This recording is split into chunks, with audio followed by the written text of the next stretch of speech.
Quel est votre sentiment, maître, après ce verdict qui vient d'être prononcé, qui a suivi votre plaidoirie ainsi que le réquisitoire du procureur?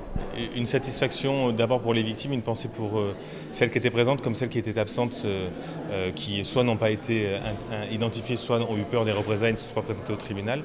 Parce que le tribunal vient de mettre des mots très forts et très fermes sur la gravité des faits qu'ils avaient subis, à la hauteur des exigences du texte, c'est-à-dire à la hauteur de la gravité des actes accomplis. On parle quand même de négation d'humanité, on parle d'aliénation. Ça mérite effectivement une décision de cette ampleur.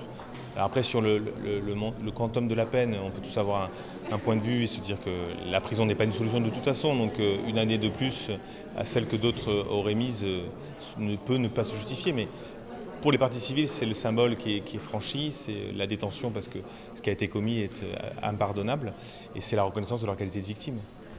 Vous aviez mis l'accent sur l'importance de la qualification de la peine. C'est le cas aujourd'hui. En quoi elle est exceptionnelle? On est sur l'un des premiers cas, ou si ce n'est le premier, cas de traite des êtres humains reconnus sur l'exploitation de la mendicité.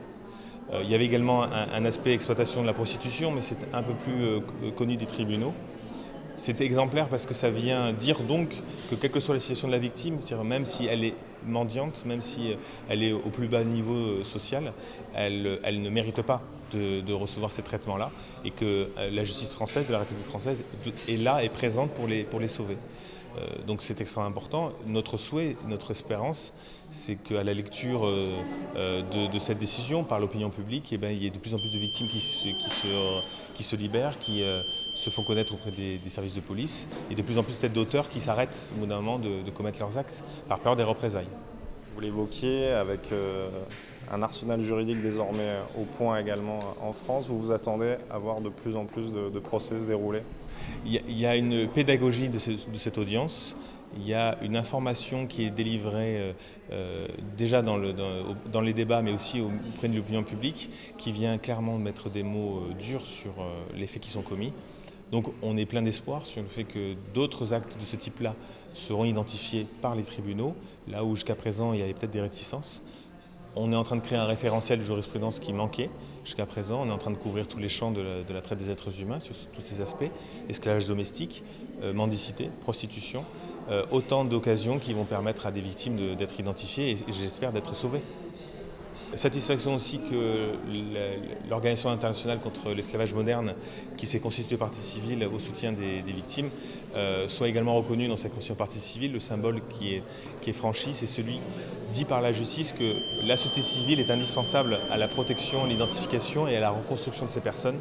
Toutes les associations qui travaillent souvent dans l'ombre sont primordiales et doivent être aidées dans leur travail, et la justice vient de leur reconnaître cette légitimité, donc une autre satisfaction. Ça, c'est une première ou ça avait été le cas à Avignon l'an dernier?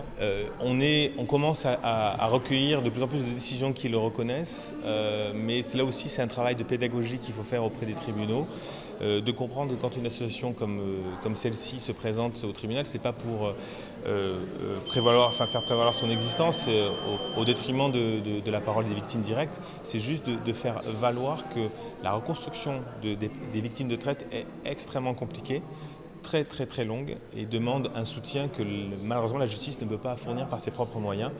Elle doit donc pouvoir se reposer sur ces structures représentatives de la société civile. Donc c'est une satisfaction d'avoir de plus en plus de décisions qui le reconnaissent.